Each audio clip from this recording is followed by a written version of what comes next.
আমি আর রেহানা যে বেঁচে গেলাম বোধহয় মাত্র ২০-২৫ মিনিটের একটা ব্যবধানে আমরা মৃত্যুর হাত থেকে রক্ষা পেয়েছি। আমার শুধু এটাই মনে হয় যে ২১শে আগস্টের হত্যাকাণ্ডের থেকে বেঁচে যাওয়া বা কটিরপাড়া ওই বিশাল বোমের হাত থেকে বেঁচে যাওয়া, আবার এই ৫ই আগস্ট এই বেঁচে যাওয়ার পিছনে নিশ্চয়ই আল্লাহর কোনো একটা ইচ্ছা আছে, আল্লাহর কোনো হাত আছে। নইলে এবারে তো বেঁচে যাওয়ার কথা না। তারা যেভাবে প্ল্যান করেছিল আমাকে হত্যা করার, সেটা আপনারা পরবর্তীতে দেখেছেন। তবুও এটা বোধহয় আল্লাহরই একটা রহমত। জানি না আল্লাহ আমাকে দিয়ে আরো কিছু কাজ করাতে চান বলেই বোধহয়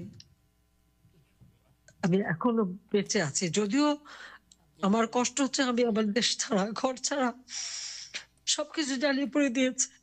৩২ নম্বর বাড়িটা পর্যন্ত জ্বালিয়ে দিল। আমরা ২ বন্ধুটা ব্যবহার করি নাই।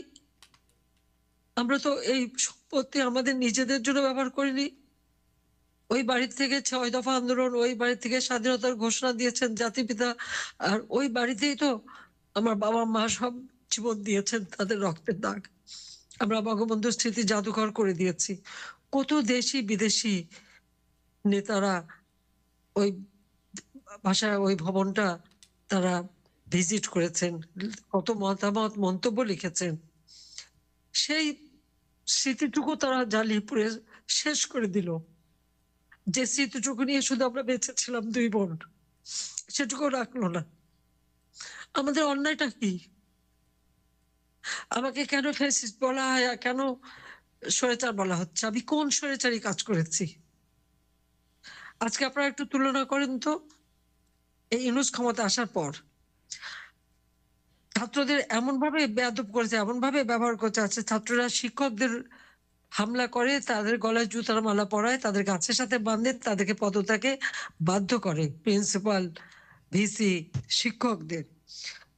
সংখ্যালঘুদের উপর হামলা। শুধু সংখ্যালঘু কেন? তারা সমস্ত দরগা শরীফ, পীর আউলিয়ার মাজার, সেখানেও তারা হামলা করে। সেখানে হামলা করছে, মসজিদ-টসজিদ সব ভাঙছে। পাশাপাশি গির্জা, প্রায় একটা গির্জা ভেঙেছে, খ্রিস্টানদের উপর হামলা, বা হিন্দুদের উপর হামলা, বাড়ি, বাড়ি হামলা করে তাদের মেয়েদের উপরে অত্যাচার, তাদের সমস্ত লুটপাট করে নিয়ে আগুন জ্বালিয়ে দিচ্ছে, ব্যবসা প্রতিষ্ঠান ধ্বংস করছে। সবচেয়ে বড় কথা পুলিশ। কত হাজার যে পুলিশ হত্যা করেছে, এবং শুধু হত্যা করা না, হাত কেটে দেওয়া, পা কেটে দেওয়া, আগুন দিয়ে জ্বালিয়ে দেওয়া, সেই কাণ্ড পর্যন্ত করেছে। তারপর অজস্র মিথ্যা মামলা। আমার বিরুদ্ধে ১৫৫টার মতো মামলা দিয়েছে, যার অধিকাংশ হত্যা মামলা।